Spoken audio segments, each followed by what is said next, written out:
Le mythe du parent zen. Oui, on associe souvent ça à l'éducation positive. Vous y croyez, vous? C'est ce dont on va parler dans cet épisode.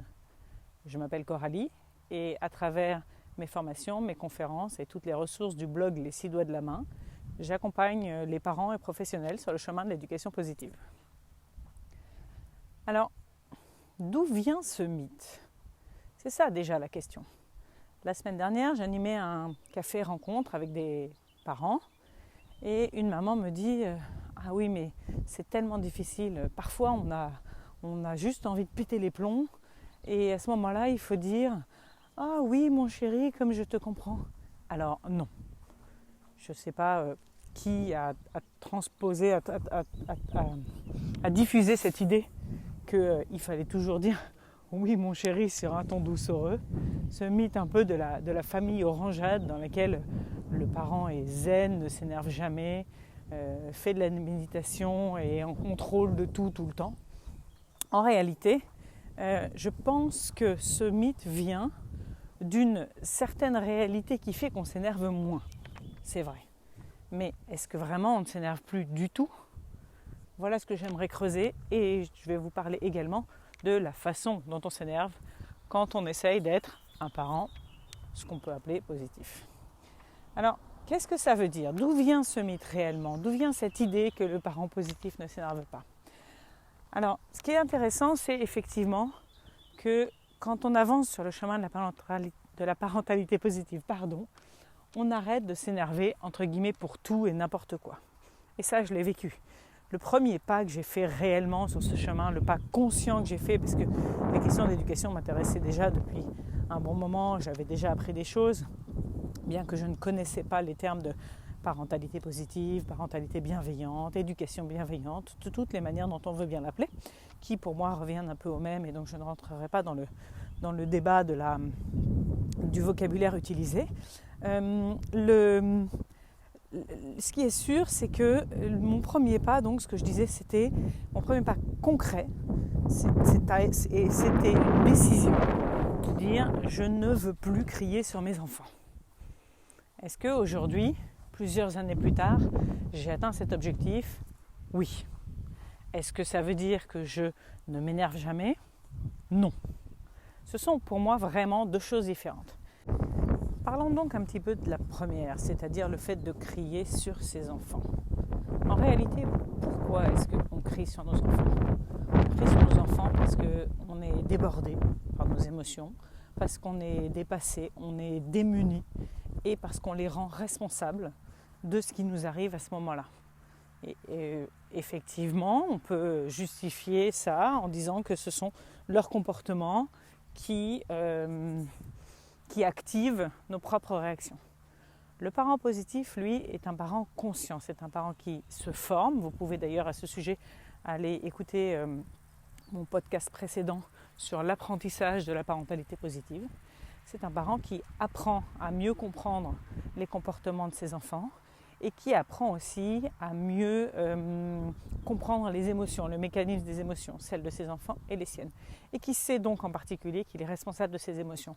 Que soit, il y a une circonstance extérieure et un comportement qui est peut-être celui des enfants, qui est un déclencheur de sa colère, mais ça n'en est pas la cause profonde.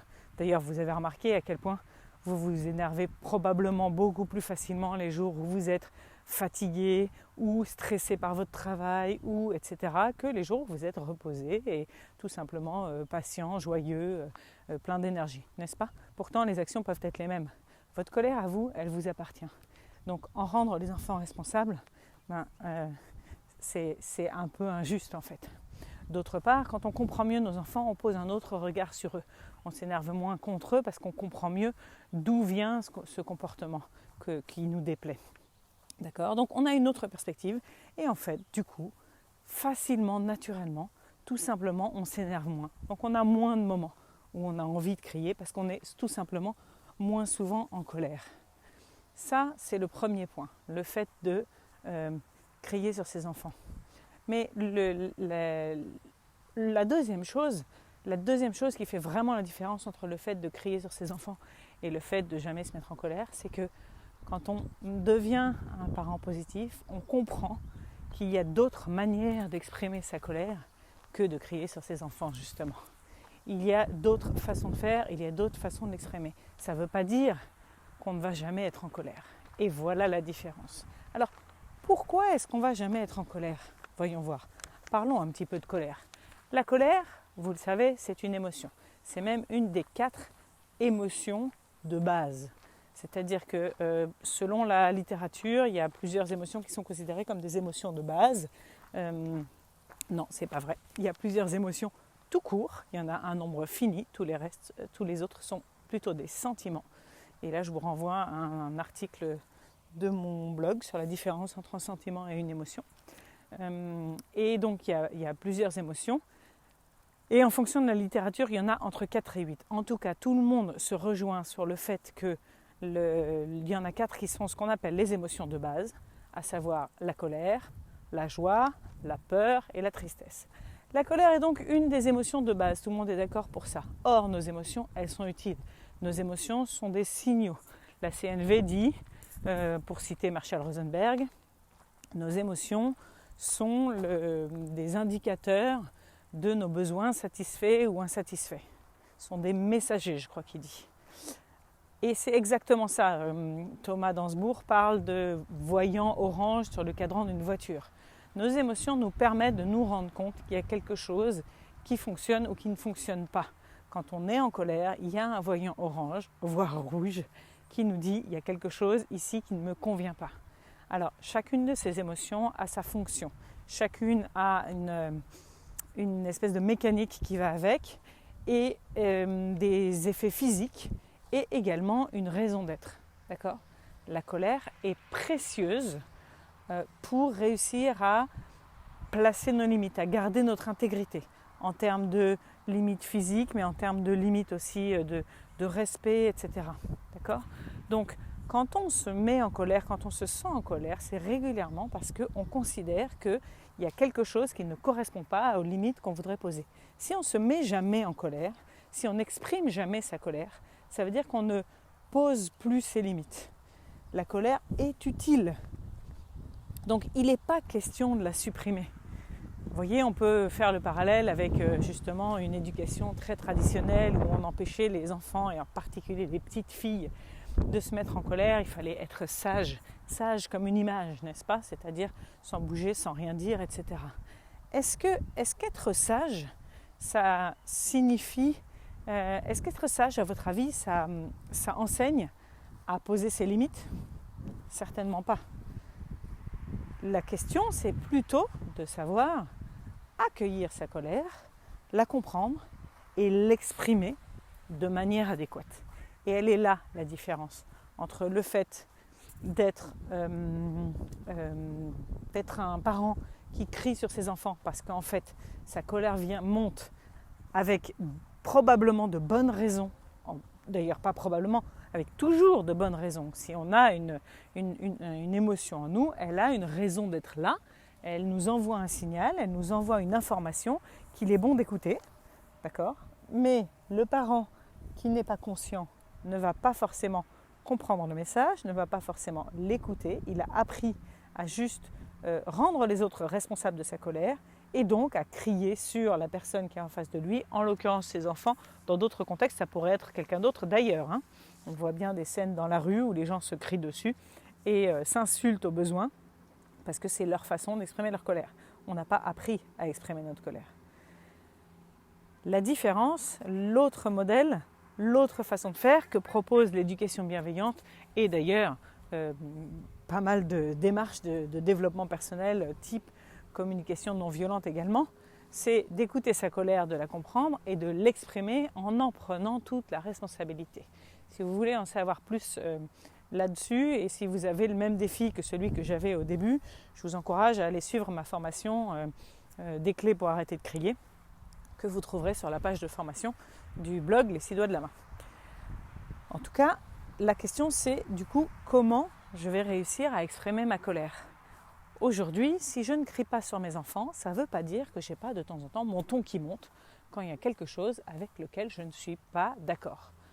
Imaginons une situation où, je ne sais pas, par exemple, un enfant joue avec un objet qui m'appartient et dont il ne prend pas soin, eh ben, je ne suis pas d'accord. Et je ne vais pas lui dire avec de la douceur dans la voix « Mais non mon chéri, on ne fait pas comme ça si ça fait 5 fois que je le lui dis ».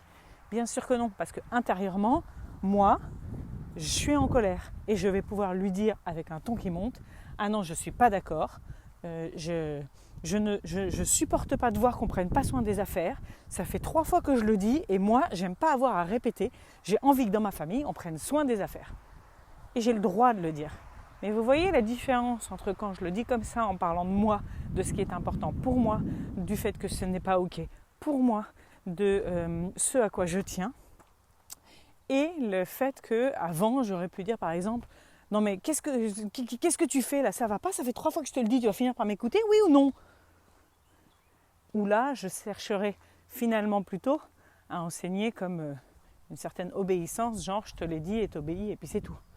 Alors après, on peut aussi discuter de ce qui se passe après mon moment de colère. C'est-à-dire que mon but étant quand même d'en appeler à la motivation interne de l'enfant, je vais pouvoir en parler une fois que moi je serai redescendue, et ça c'est clé aussi dans la démarche. C'est-à-dire que je vais pouvoir après lui dire « Qu'est-ce qui s'est passé tout à l'heure là avec cet objet ? Moi on a déjà parlé de prendre soin des affaires, c'est pas important pour toi ? Ou est-ce que tu avais l'impression que ça allait pas l'abîmer ? Voilà, on peut toujours revenir dessus, on peut toujours réexpliquer, et même quand on a dérapé, entre guillemets, on peut revenir, demander pardon, s'excuser, dire qu'on ne s'est pas comporté comme on aimerait se comporter, parce que nous aussi, on est sur un chemin sur lequel on cherche notre positionnement. Comme eux, d'ailleurs, on veut leur apprendre à se parler respectueusement, mais on l'apprend également, puisqu'on ne l'a pas appris en grandissant. Donc, on va leur reprocher les moments où ils ne le font pas, mais finalement, c'est une coéducation, on apprend avec eux. On peut tout à fait leur transmettre ce message-là, leur dire « Pour moi non plus, c'est pas facile. Qu'est-ce qu'on pourrait faire pour progresser sur ce chemin ? Est-ce qu'on peut s'aider les uns les autres ?» Quand j'ai commencé à apprendre l'éducation positive et que j'avais décidé d'arrêter de crier sur mes enfants, une des premières choses que j'ai apprises, c'est le cerveau dans la paume de la main. Je ne sais pas d'ailleurs si c'est une des premières choses que j'ai apprises, mais enfin, c'est venu assez rapidement. Et pour ceux et celles qui connaissent cette représentation, le cerveau dans la paume de la main montre un geste de quand on est débordé par nos émotions. Et du coup, j'en avais parlé avec mes plus grands et on avait adopté ce geste dans la famille. Et quand je sentais que ma colère l'emportait et que mes mots, du coup, n'allaient pas être adaptés parce que j'avais pas encore appris à réellement exprimer autrement ma colère, c'était tout ce que je faisais. Je lui montrais le geste et je disais à mon fils, je me souviens, 12 ans à l'époque, je lui disais là je suis comme ça, donc je veux pas parler. Et c'est tout. Et là encore, on voit bien que j'avais pas encore les compétences pour ne pas lui crier dessus si je laissais s'exprimer ma colère. Mais pour autant, je faisais pas semblant de ne pas être en colère et je prenais déjà la responsabilité de ma colère. Moi, je suis comme ça. Je me sens comme ça. Et là, je suis pas capable. Donc on en reparlera plus tard. C'était ça que je lui disais. Et au fur et à mesure, évidemment, j'ai appris à mettre d'autres mots sur ma colère que ceux qui accusent et qui dénigrent. J'ai appris à en prendre la responsabilité, à utiliser le message « je », tout un tas d'outils que vous pouvez évidemment apprendre également ou affiner, creuser plus si vous en avez envie, besoin. Et en fonction de où vous en êtes sur ce chemin, j'ai plusieurs programmes qui peuvent vous y accompagner. N'hésitez pas à m'envoyer un message et qu'on en discute pour savoir ce qui vous conviendrait le plus pour passer à l'étape suivante sur le chemin sur lequel vous avancez, j'espère, avec plaisir. Et si vous connaissez d'autres personnes que ce podcast pourrait aider, partagez-le. À bientôt.